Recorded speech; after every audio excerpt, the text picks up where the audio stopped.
And here we are. Throw it in the dirt, the maiden voyage.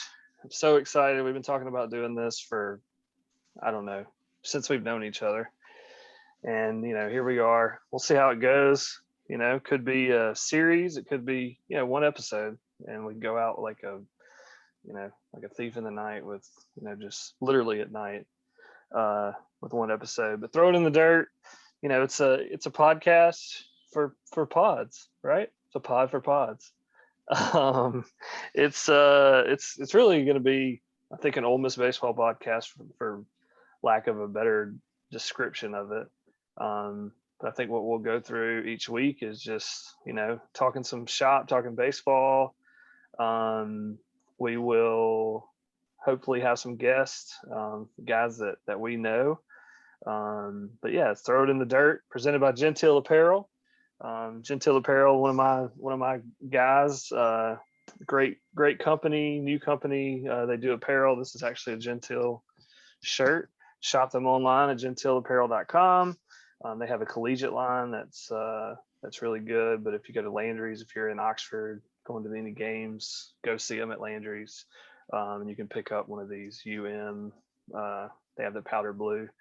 But before we get too far in, let me introduce my co-host, my pods, my partner in crime, my partner, my whatever else you want to call him, Wade Broyles. Welcome in. Glad to be here, man. Glad to be here. Glad to put the Desta in your hood. Yeah, Wadesta. I didn't even introduce you. I should have introduced you as Wadesta. Sorry, man. We'll get there.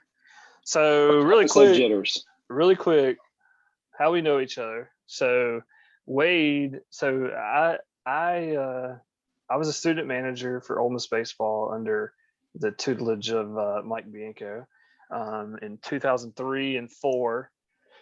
And then I moved away and came back and worked in the athletic department and was the director of marketing for baseball when Wade played at Ole Miss.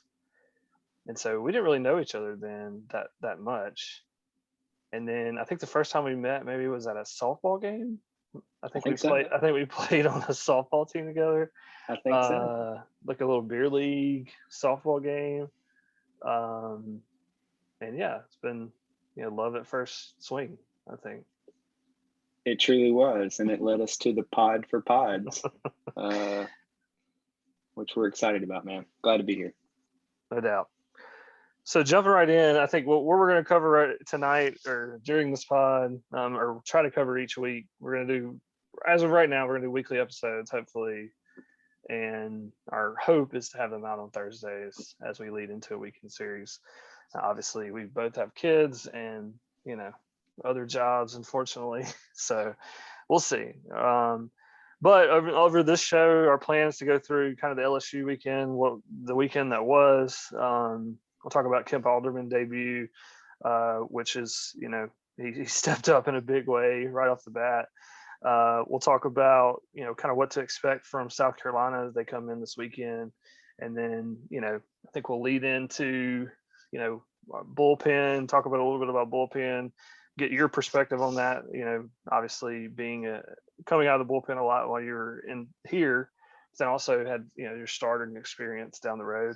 And then we'll do a get to know Wade at the end, since, the concept of this show, every show will be to interview a former Rebel. And so since you're a former Rebel, we'll start off with you, and hopefully you'll be the host here, for the most part. And, I think it'll be fun, and we'll hopefully get through it. But leading off, I think the first thing, you talk about LSU weekend, coming in, having lost 2 series back to back, which was the first time we had lost 2 series back to back in a while. So LSU coming to town, you got Grove Bowl weekend. It's probably the worst LSU team coming into Oxford in a very long time. It was a Thursday, Friday, Saturday series. Thursday night, all three games close, essentially. Thursday night, you kind of have a back and forth battle. You end up losing. Friday night, you go into the night down 2-1. We just could, seemed like we couldn't get the bats going. I think that was the big thing about the first two games, is that you just couldn't get that timely hit that you needed. And then Saturday, which I think we'll talk about a little more in depth, but those first two games, what was your take on those?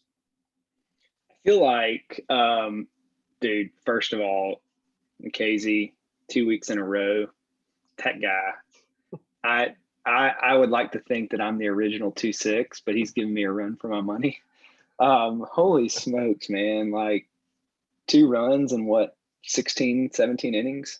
Yeah. In the SEC, at Duty Noble, you pitch lights out, and then regardless good or bad year, LSU, it's always heated. It stings. To your point, a 6-12 SEC record, LSU coming into town. You hate to fumble, right? When you've got somebody that you're capable of taking down. And so, to your point, I feel like we were close, but not close enough, right? And we did all the right things Friday, but the timely hits. I don't remember how many runners we stranded, but I know it was a good amount Friday night. Well, and excited to get into Saturday's game. Well, and that's I think if there's anything you can highlight over the last, 3 weekends, really 4 weekends, I think the blaring thing is the left on base. We lead the conference in double plays hit into, and it's one of those stats where it makes you cringe, because you look at our other statistics in the league, and we lead the league in a ton of offensive categories, including average, runs scored, all the categories that you want to lead in. But then we also lead it in double plays hit into, and and Coach Bianco said it after the game, and both post game interviews. We just didn't get the timely hit, and baseball is all about the timely hit. I think for me, the thing, even taking it a step further, a step deeper, is I feel like we're in a rut of not manufacturing runs. We are 10th in the league in stolen bases. We're 10th in the league in attempted stolen bases. Catchers don't throw out 100% of runners. Catchers, what is a good clip for a catcher? 25%, 30% of runners. That's probably a great clip. Yeah. And it's like, so, that's kind of my heartburn is more, he said, look, we're not a good bunting team. And I'm like, well, we've got to me, again, who am I to, question a guy making, $4 million a year, but to me, it's, what are we doing to manufacture more runs? What are we doing to hit and run? What are we doing, stealing more guys? And again, I know we have guys in the lineup right now because of filling spots and whatnot that aren't the fastest. But again, hit and run, doing those type things, I think is what gets you, starts getting you kind of more confidence, getting not hitting into those double plays as much. And so I think that's where, my frustration is when I'm watching games and saying, this is a perfect hit and run, or this is a perfect time to bunt runners over. And we take, a different approach. And as of now, we're kind of in a little bit of a rut. I feel like too, and I don't know if you feel this way, but it seems like when the freak accident happens to Elko, what happens to the confidence of the hitters, the rev hitters, right? Yeah. And so I feel like for everybody listening, it's really weird to understand the dynamics of how infectious baseball is, and just missing that, just knowing the fact that you've got a confident stick, you've got, we used to call it swag, right? You've got a little bit of charisma about you, that all of a sudden he's down, a key player in your offense is down and on the ropes. And I see we're slowly having guys slowly step up. I truly feel like,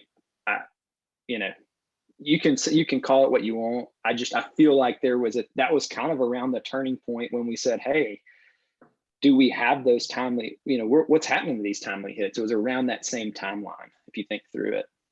Yeah, and I agree with you. I was at the game that he got hurt. And again, freak accident. I mean, he's trying to avoid, Tim being the guy that he is trying to avoid stomping on the first baseman's hand. So he like takes almost like a leap or a stutter step over the guy's hand, and then when he plants, it just it doesn't. He's got a little bit of uncertainty, and then he just goes down. And it was, I mean, after that happens and he gets up and goes to the dugout, it was like a funeral. I mean, it was dead silent for almost the rest of the game, and nobody cared. Like, we won the game, but nobody cared. I mean, it was all about what's going on with him. So a little bit of good news, and this is just from being around and the being in Oxford. So he was taking BP yesterday. So I think that's we'll see. I don't know what that means necessarily. I've texted a few people asking what they thought it meant, or what they know it means, and they didn't really give me an inkling either way. But I think that certainly says. I think it brings a sigh of relief to the hitters, though, right? Like, your guy's okay. Now let's go do what we do, right? You're here for a reason. You're in a top 10 program in the country for a reason. Right. Go do what you do.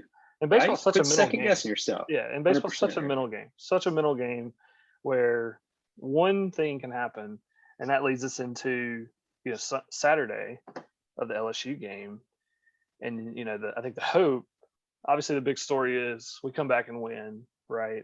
In the bottom of the ninth. The thing that as a baseball player growing up, you want to come back and have that bottom of the ninth victory. So to lay the game out a little bit, we go down. I don't remember all of the sequence of what, exactly what happened, but we go into the eighth inning, essentially down 9-1. And some guys get on. Chatinier hits a home run and puts us at like 9-5. The bases loaded, and TJ McCann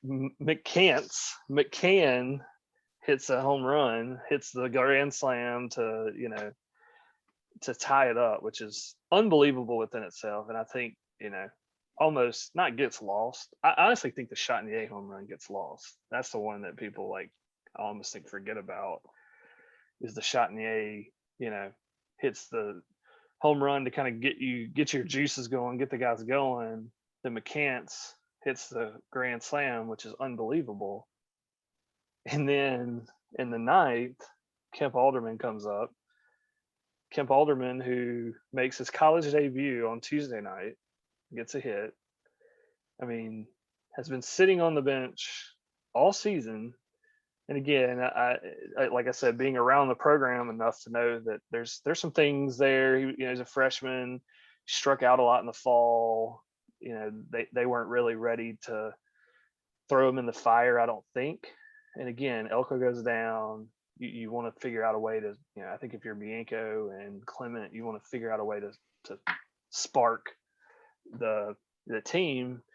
And, maybe this freshman who was highly touted coming in, he's like the number 2 first baseman in the Southeast or something. So, I mean, the kid can play, but, you put him in, and then, you and I were joking about, the the big arm bar that he has, but the guy comes up in a big situation, hits a big home run, and I mean, the rest is history. But he knew immediately that ball was gone.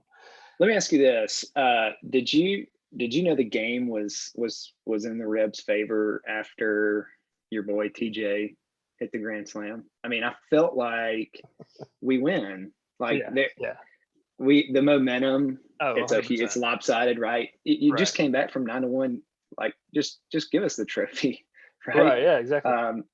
So I but super proud for Kemp, man. How cool is that to salvage a huge game? Like, you have to win, right? You have to win that game in that circumstance. And so super proud for him. Huge moment, huge stage.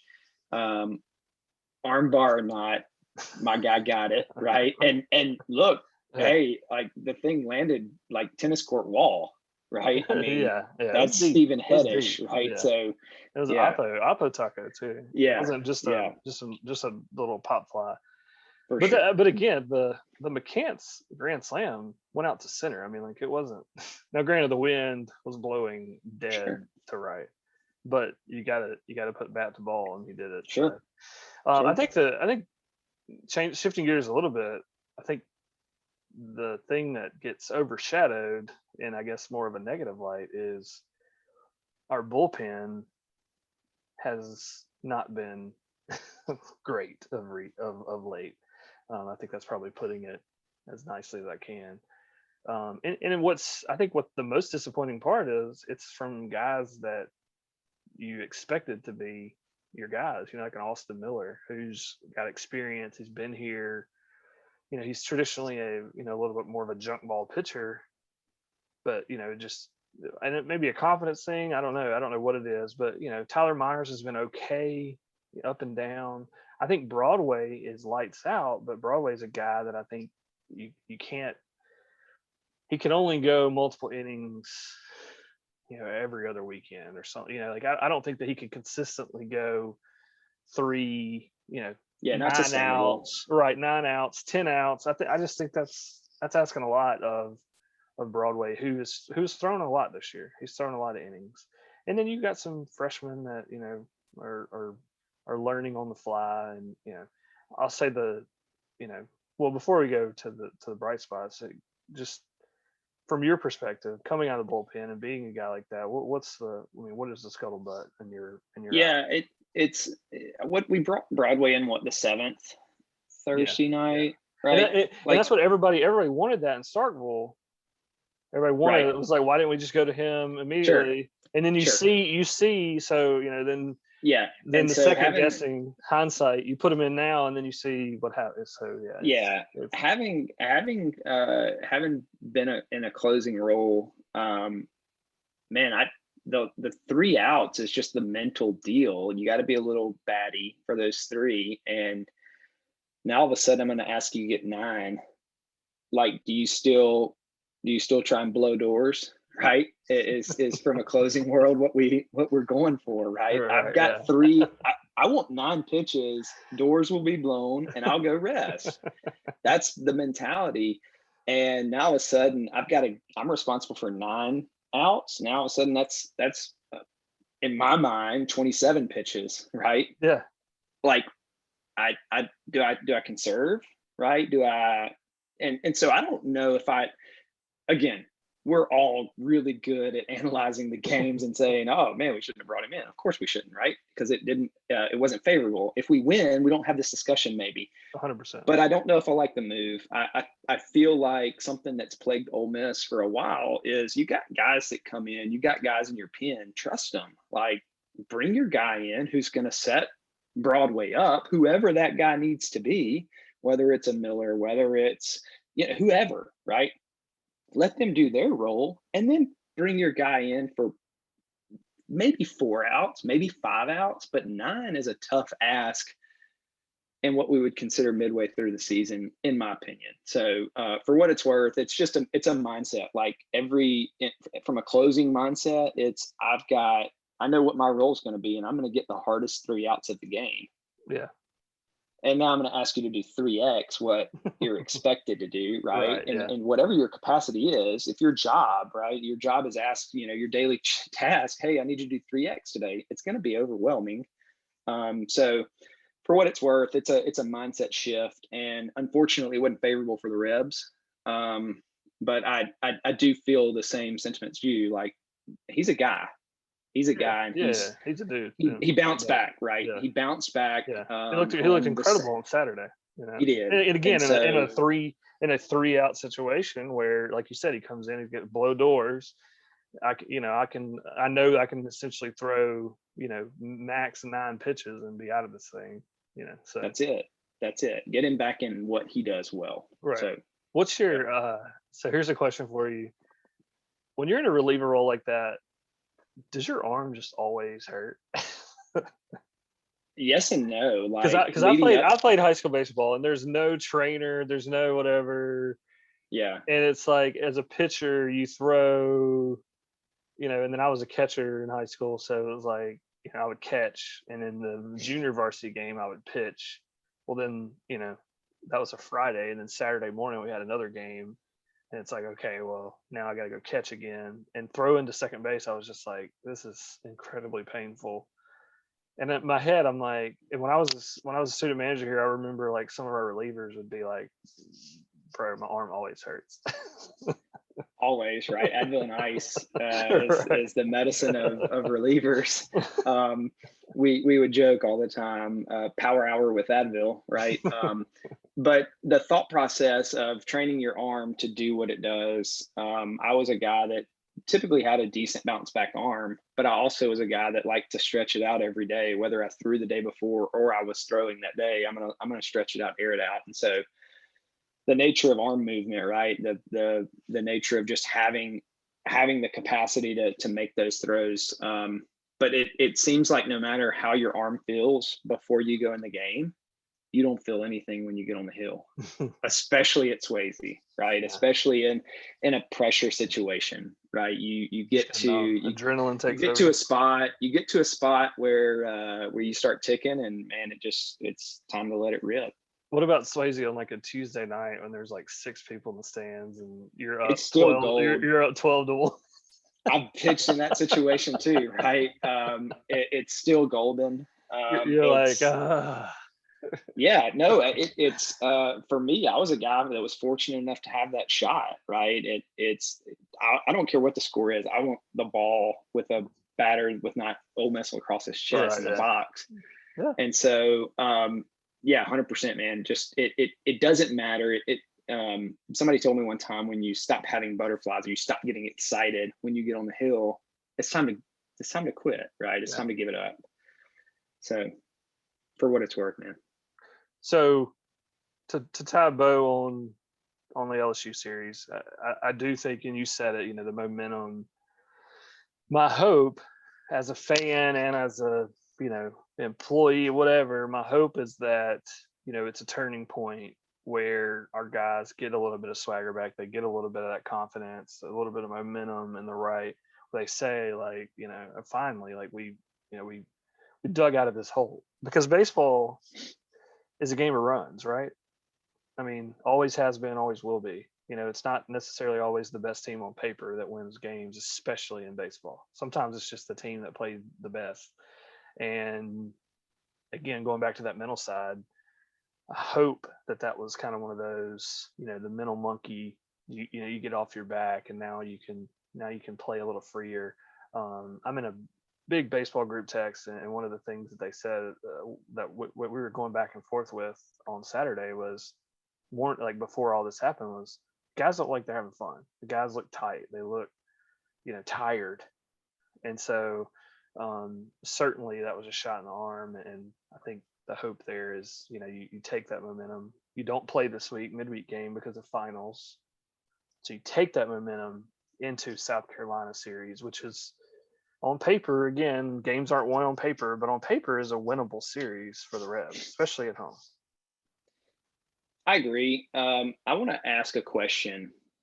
Do we bring Doug back for Friday night? I don't know. It's back-to-back game, or back-to-back starts where he's gone over 100 pitches. So I get what you're saying, but I think because of that, you probably have to keep him Saturday. But I like the thinking, because I do think Doug brings a mentality.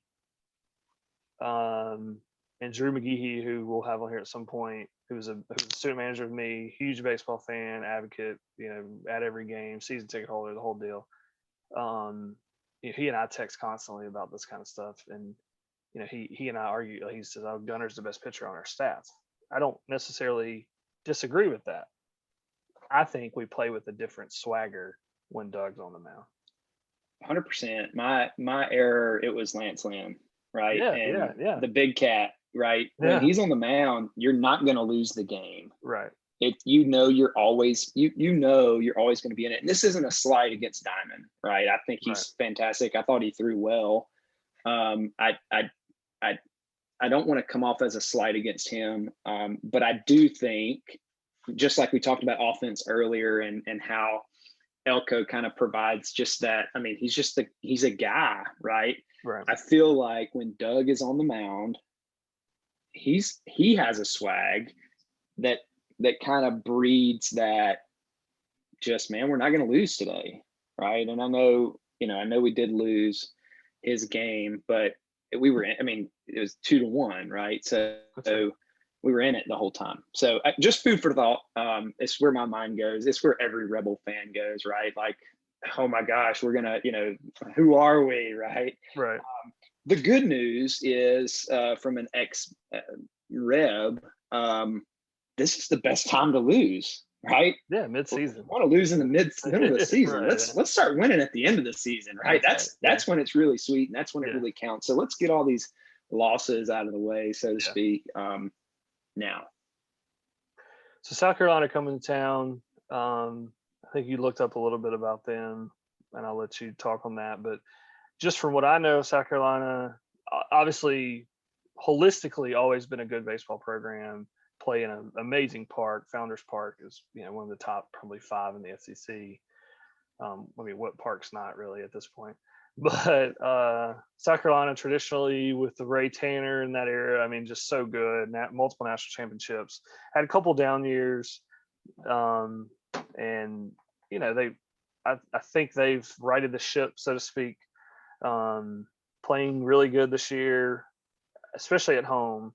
Their road record until recently hasn't been as good, especially early in the SEC play. They lost several series on the road, but then coming into Oxford, coming into Swayze off of a series loss with Arkansas. I mean, Arkansas. I mean, I don't think they've lost the series yet. So yeah, nothing. I mean, so coming into the Arkansas series, South Carolina had them at home, and they're 17-2 at home, right? Obviously, they dropped 2 and salvaged 1 from Arkansas, and so they're an 18-4 home record. But to your point, they're 7-7 on the road, right? So I feel like this is a good team to have at home, right? It's a team that, just like it seems like everybody else in the SEC and non-SEC folks don't get it, right? But we beat up on each other. And this is a team that if you don't get timely hits like last weekend, you're going to be in the same boat like last weekend, right? And so I feel like it's a very winnable series. I feel like we're catching our stride, but we can't not have timely hits. We gotta field it well. We gotta throw it well. And our bats are heating up. We just, to your point, we're leaving tons of runners on base. Like we gotta capitalize on those timely hits. Yeah, as you were talking, I was pulling it up. I mean, just listen to these stats, and it blows me away to hear these numbers. Batting average. So this is statistics for the season for SEC teams. Batting average. This is where Ole Miss ranks in each one. Batting average number 1, slugging percentage 4, on base percentage 2, runs scored 2, hits 1, runs batted in 2. Yeah, really close, but still 2. Runs scored 2. I already said that one. Sorry. And then when you go down to total bases, 3. I mean, but then you look at then you look at some of the negative statistics. Steal attempts were 10. Stolen bases, we are 10. I mean, it's, like I said, those are the things that I think give me heartburn. But then, all right, so you flip it over to the pitcher side. You've got Ole Miss is 7th in ERA, just over 4 runs a game. Opposing batting average 7. Strikeouts were 3rd, and a lot of those are Gunnar Hoglund and Doug Nikhazy. So again, I like I said, I just feel like the feeling, the momentum, whatever you want to call it, of Ole Miss baseball right now is that we're this team that can't hit, can't pitch, can't do anything right, but the stats say something different. The stats they just do. And again, I mean, we have some dudes still on the team. Tim Elko going down, and and losing some guys to the draft last year. Doesn't somebody's got to step up. And like I said, I hope we see more of that this weekend. I hope we see more guys. TJ McCants, I'd love to see Jacob Gonzalez be more consistent. He has some games where you just go, wow, this kid gets it. And then he has some games. And again, he's a freshman, but he has some games where you're just like, what are we doing? Peyton Chatinier has to be more consistent. He's a dude. He's one of our guys. He's got to be more consistent.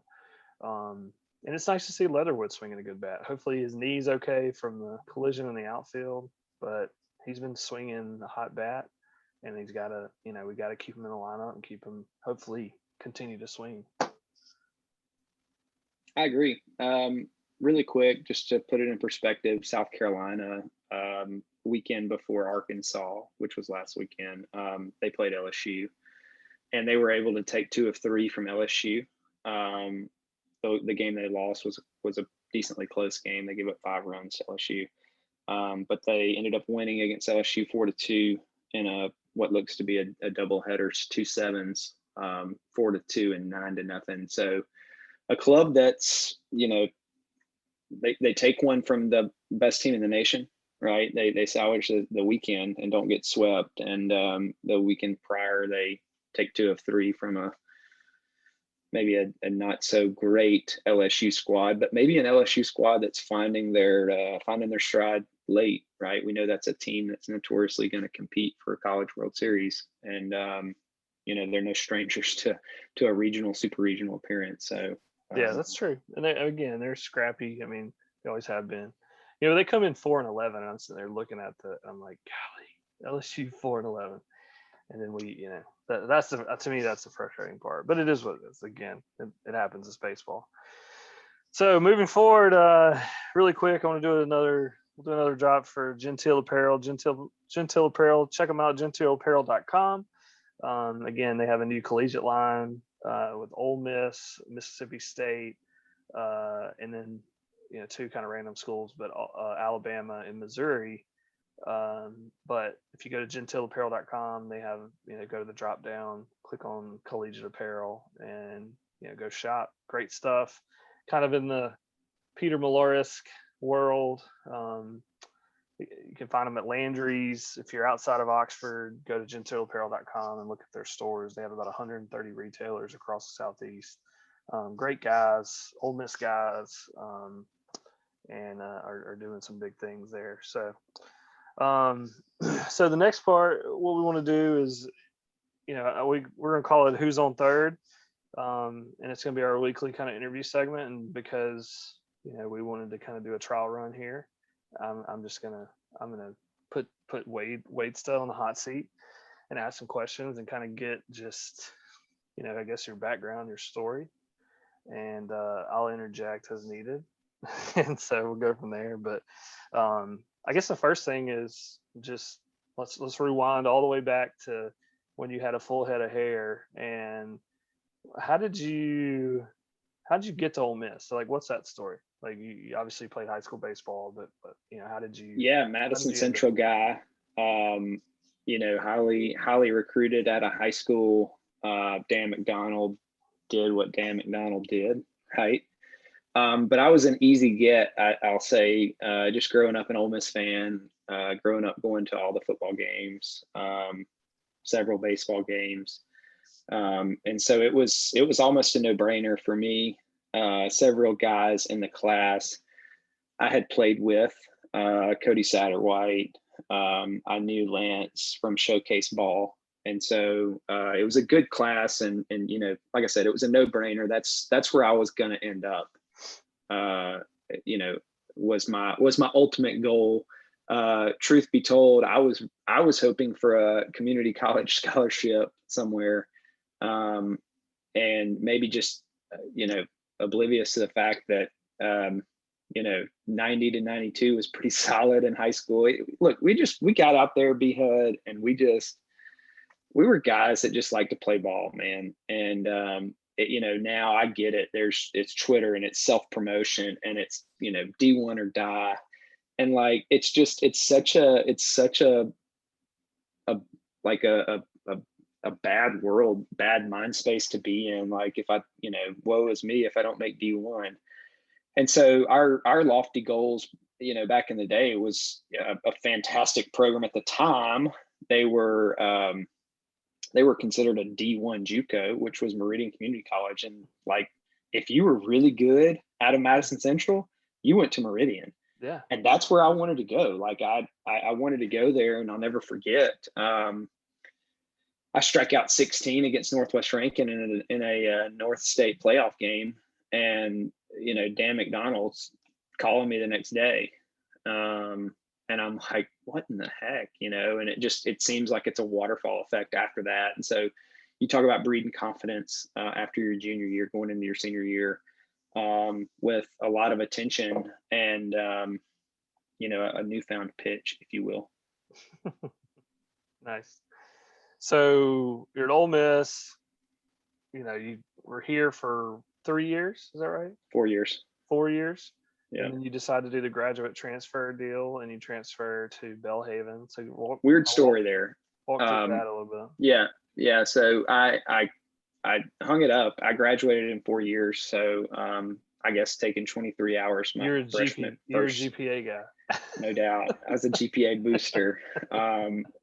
I took 23 hours my first freshman semester and had a 3.8 ERA. So that doesn't hurt things, right?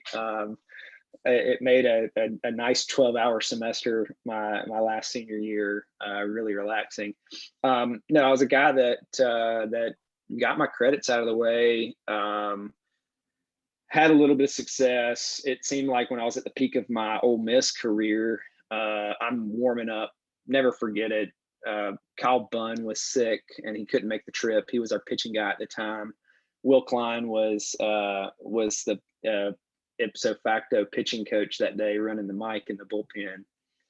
And we were playing at Trustmark Park, and it's like the 4th inning, and your boys blowing doors, right? We talk about that. That's kind of my phrase with my kids and what we used to say, if it's not cool anymore, whatever. But I felt great. I throw, I'm getting ready to come in. We get a double play, get out of the inning. I sit down, I get back up. First pitch out, I pull my groin. And it's one of those feelings where you like all of the air, you felt too good. It's too good to be true. My arm is too electric tonight. And I'm getting ready to go in front of probably 100 people that are there to watch me pitch, let alone, Trustmark Park's packed out back in the day, 5,000-10,000 people. It was a Tuesday night, probably, some sort of beer promotion. So it was rowdy. It was great. And to tell Will, like, I can't push off. I can't push off the mound. And that really kind of, I feel like that was like a turning point there. Yeah. I really couldn't get it back going that year. I tried to come back a little bit too early. And probably could have qualified for medical red shirt. I think I had 2 or 3 innings on that year. Junior year, I didn't pitch a ton. Senior year, probably 12 innings. Pitched really well. Pitched in the final game against SEC Arkansas to win the SEC outright. I think we actually tied it with LSU, which is really cool. We got a cool ring for that, and a real neat experience there. But I decided after the season that I was going to go be a physical therapist, and I was getting my credits out of the way, and I was getting ready to go to PT school. And so I quit. I started selling electronic medical records in my spare time while I was working on my final credits for my class. And Hill Denson, I'll never forget. I was working in Texas, and he called me and he said, "Hey, I need a closer. You got a year left. Just come help me out." And I said, "Man, I'm super thankful. I don't want to do that." And he said, "Okay, I'll call you again next Tuesday." And I said, okay, coach.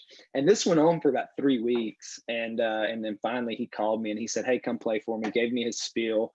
And he said something I'll never forget. He said, I'm not going to call you next Tuesday. And I said, thanks, coach. You know, I appreciate it. And that night, it was really weird. We went to a Texas Rangers game, and in my draft class, I was an '05 draft class. A guy by the name of Tommy Hunter, who pitched at Alabama, you may remember, was also really crazy story. He was also on the same team as Lance Lynn in high school, and they were seniors together. That's unbelievable. Get out of here, man! What a, Your what a Friday night's rotation. Lynn, and your Saturday night's Hunter. Like, of course you're amazing. And so these guys, we're watching the Rangers game. I'm working in Texas, slinging electronic medical record software. And Hunter's throwing, and he's throwing 85. And I looked at my boss, and I'm like, man, I could do that right now. And he's like, no, you couldn't. He's like, you're washed up. And I don't know why, but I literally, it was like 8:00 at night. I picked up the phone and called Hill Denson. And I said, coach, I want to play. I want to play one more year. And he said, I don't have a spot, but I'm going to call you tomorrow. I'm going to make a spot. And I think he pulled some guy's scholarship or something to get me a spot to come play. And it all worked out. Fast forward, I come to a team. This is a funny story. I come to a team in Belhaven. Clay Smith, who's the head coach at Colin right now, he sits me down. It's the first squad of the year. They haven't seen me, and I told him, I said, hey, I want to be the closer here. Like, that's what I want to do. And he came to me, and right before I went out for my first outing, he said, hey, just because you came from Ole Miss and you're like Mr. SEC, whatever, blah, blah, blah, like you're not just going to walk into this closing role. And I said, I fully understand, man. Nobody's ever given me a thing in my life. I'm going to earn it. I'm facing 2, 3, 4 in the Belhaven lineup, which was a good team. It was a World Series team. And I threw 9 pitches. You could imagine what the outcome was. And I think the top was 93 or 94. I was walking back into the dugout, and he said, okay, so if you're at mug shots until the 8th, as long as you're here laced up and ready to pitch the 9th, you're our guy, right? So we went on. We had a ton of fun, man. It was really, I loved my time at Ole Miss. I met my beautiful wife at Ole Miss. We have 2 beautiful kids because of that, obviously. But man, baseball was fun. We went to the World Series there. First time in the school's history, first time All-American in the school's history, right? So it was a lot of fun, and then ended up obviously getting drafted out of Belhaven. Ricky Drexler picked me up in the 39th round to the Rays. So super grateful for him and just the experience that the people I was able to meet. I'm a people guy, right? So the people I'm able to meet, and dude, you're playing baseball, how bad could it be? Yeah. So you're with the Rays for how long? I was there for officially 1 year. Okay. I did a spring. I got immediately from spring. In fact, I was with Klein. He was in the Rays organization, and he was doing some rehab stints where I was in spring training. And so we played a little golf on our off day, which funny story we'll tell later. But got shipped up to Princeton, West Virginia. Had a great time. Pitching mentor Marty Demerit. I got in trouble for calling him coach several times. I was instructed to call him dog. Again, another funny story, but super awesome dude. To put dog into perspective, he was Rob Nin's mentor. If you know Crazy Rob Nin from the Giants, the closer, like this guy was Rob Nin's mentor. So there's dog. Learned a lot of neat things from him and a lot of fun stories. And then I wasn't there, but maybe a month and a half, I actually got shipped up to A-ball in Fishkill, West Virginia. Played in the Hudson Valley, played for the Hudson Valley Renegades in the New York Penn League. Really cool. Brooklyn Cyclones, really neat stadium at the time. It was the Staten Island Yankees, right? So left center field was the Statue of Liberty. Nice. It's a really neat experience, something to cherish. But you could tell, man, when you get at that level, it's so competitive, but B, I was a dinosaur. I was 24, 25 in the league, right? Because I was a fifth year sign. And I'll never forget throwing my first pin in my Rays career next to a 17-year-old left-hander from the Dominican Republic with the last name Lara. And Lara is just there at 97 from the left side. The writing's on the wall, right? They're so good. They were so good, but it's super grateful for the experience, right? Just you start wondering what the architect made that designed the Statue of Liberty. Exactly. What do I like? How much do you make, coach? Like, maybe I can start. That's when you start really trying to figure out, like, hey, I know the architect makes. I'm not going to be the league minimum here. Right, so how much do you make, ground crew guy? Like, I got to find something else. Yeah. So, because I do have a few more questions that I want to get through, and we're getting close to time, but so you decide to ultimately decide to hang them up, right? So, and I think everybody, regardless of what level you played at some point you go, okay, it's time to turn the page. What's next? So kind of just talk about that. Like, what was that like going from okay, I'm going to try this pro ball thing to okay, now wife and whatever, and got to find a job. So walk through that. Yeah, it was super. It was a sign. I'll never forget it. The day that as long as I'll live, right? So I got a call from Tampa, and they told me that it was time, to be completely clear. But with that comes, right?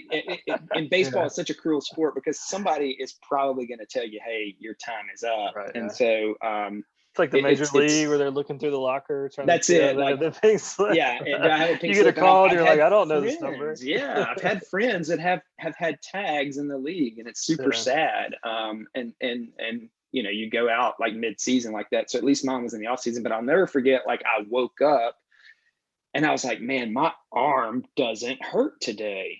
That's like, this is awesome. And then I get a call, hey man, like, a guy your age, you should probably be in double or triple A. Yeah. My immediate response was, I'm eligible to move. Right? Like, right. Completely willing to go to Bowling Green. If you need me there, send me to Durham if that's where I need to be. Holla at your boy. Hey, you don't quite get it, Wade. We're gonna go the other way, right? Yeah. Because you're not there, we're gonna let you go. And so I decided to start a baseball business, and it's still doing well. It's kind of a passion deal, but I still kind of was losing the picture of, I want to be a family guy. I want to spend time with my family. I want to do things with my friends. And I was working about 90 hours a week.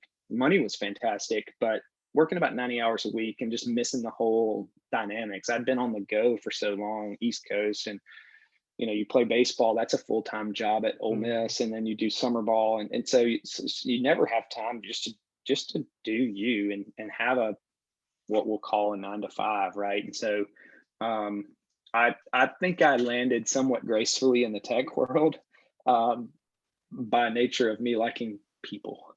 Yeah. So walking back a little bit, when you think about your time at Ole Miss, what's that memory that sticks out that you can immediately go to and say, oh man, this is my warm and fuzzy? What's that memory for you? Like, honestly, and every guest that we have on this show is probably going to have a very similar answer to that question. So I'd love for that question to be like a staple question. But I truly feel like the chemistry that you bond and you build with your team. I mean, these are guys that, you're back squat maxing with, and no matter how strong you are, how much you love lifting weights, nobody likes a back squat max, right? It hurts. And so you're in like these suck positions with a lot of different people a lot of your day, right? We're doing punishment runs if we mess up, or and so you're constantly like in very vulnerable states with very like-minded people. And so you get to know people who, I'm fortunate enough to keep up with a lot of people today. And so I think my most memorable experience is the teamwork that we were able to create. And you know, the place is beautiful, right? Swayze Yeah. is I mean, it's magical. But I remember, Bhud, you're going to remember this. Like, we got to play 1 year in New Swayze, Right. but before that, like I truly remember, I still have the shirt. The sleeves are cut off now, and it's a lawn mowing shirt, but it's a cotton tee, and it's a cotton t-shirt with a 2-6 on the back and an Ole Miss across the chest, and we got cotton Russell shorts my Oh first year. yeah. Yeah. Like that was the deal, and Yeah. the thing was, like, we were cool with it. Yeah. Right. Now it's like, like you got like 8 pairs of shoes and 6 pairs of cleats and 4 gloves, and it's like, holy crap, man, you guys hit the mother load. And so, like, I feel like that stuff is really cool, and it's certainly a recruiting tool. But back then, like in '05, I mean, we were just gritty, dude. Like, Yeah. I don't remember seeing anybody leave practice clean, Yeah. right? And not that they don't now, Yeah. but I just feel like we were a super gritty club, and I think that's why we were pretty successful. You talk about that. It's so funny to think back on, just when I was doing the student manager thing, and all the guys that came through, and the ones that you're still friends with today because of relationships and things like that. But you talk about that, that team camaraderie and things that you go through, and the bus rides, and all of that. And the cool thing, and to Mike's credit, is he wants everybody to feel like they're part of the team. So even me being a student manager and having to go to class and do all the normal student stuff, as soon as I got to the field, I was just part of the team. That was it. And so it was always like that. And so, some of my friends, even to date, you know, are guys that I met or knew through, the bond, the relationship bonding of Ole Miss baseball. So I do think that's something unique. Last question, and then we'll wrap it up. Your favorite Mike Bianco memory, or ism, or whatever. What's your go-to when somebody says, "Tell me about Mike Bianco"? It's actually going to be probably like after one of the games we started, and it's something that we joke about to this day. It was a game that I started, St. Louis Billikens. It was a Tuesday night. We were doing a pitch by committee, and it was cold, cold, cold. And Swayze seems to be the coldest ballpark on the face of the earth. Like, if it's 40 outside the stadium, it's 22 inside, right? It just seems like that bowl. Yeah, yeah, It's chilly, right? yeah. And so I remember it being really cold, and we didn't throw it really well. I threw 2 innings and threw okay. I think I gave up one unearned. And then Aaron Barrett came in, Jerry Parks came in after me. It just pitched by committee, Matt Tracy, those guys, right? And I think we were trying to find some relievers for coming up in the SEC tournament, things like that. So we didn't throw it really well. I think we ended up losing the game 13-2 or something. And I'll never forget. So our parents were there. They were happy to see us, but we weren't allowed to see them because we were going to the IPF. We were going to go run a little bit after the game, and I'll never forget. Like, I feel like we ran for 2 hours, right? But maybe it was only half an hour, and we're dragging, and I just remember Mike looking at us and going, "You guys are tired? That was the warm up." And like, just the way he said it, it was not funny at the time, but I don't know, it's like ingrained in my mind. And so, like, anytime somebody's like, "I need to go warm up," I'm like, ooh, like, I remember that, because Right. we did not just run for an hour that night. I know that McDonald's was borderline about to close when we got done, and that I don't even know what time they closed, like 2 Right. a.m. Yeah. or something, Yeah. right? So I don't know why that's a weird memory for sure. But that's something that I think about often, just whenever anybody mentions the word warm up. So That's funny. Well, I think that's I think going back to, some of that story that you're talking about, is the unique thing about Bianco is he's tried to evolve through the years. You know, I think that was those years he was a much harder. You know, people all say, "Oh, Catherine was born, so you know he's softer or whatever." I think it's still in there for sure, but it's definitely. I remember those days, especially like that 03, 04. Those teams were really really good and super talented. And Zach Cozart was a freshman. Well, he was a freshman in 04, so it was just you know just super talented. And you know, like as you've been a part of the program, sometimes Mike has his guys and then everybody else. And so it's funny to hear you say that everybody was in there running, no matter who it was. So I think that's great. But good deal. Well, that's it, man. That's all the questions I got. So this is again, like we talked about, this will be part of our, you know, kind of part of our show, part of our podcast is we're going to bring guys back. We're going to talk to them, interview them, hopefully get some insight from their point of view. We've talked to a lot of guys, or I've talked to a lot of guys specifically about this. I saw Matt Tolbert this past Saturday at the LSU series, and we talked a little bit. And he's excited about it. So, we're going to try to get. There's going to be a lot of guys from the Bianco era, just because that's kind of who I know, who you played with. But we're going to try to have some surprises and some different things that hopefully keeps everybody engaged and everything done. But the end of it, it's just, I think, great catching up. It'll be great catching up with all these people. You and I obviously talk, weekly, daily. So, but it was cool to hear some of your story. Some of that stuff I didn't know or hadn't heard, or you haven't told me in a golf cart before. So, I think it'll be fun to keep this going and just, like I said, see where it leads. So, with that, I'll sign off. And I enjoyed it, Pods. Yeah, bud. The pod with pods. Can't wait. That's it. Throw it in the dirt, and we will see you next week.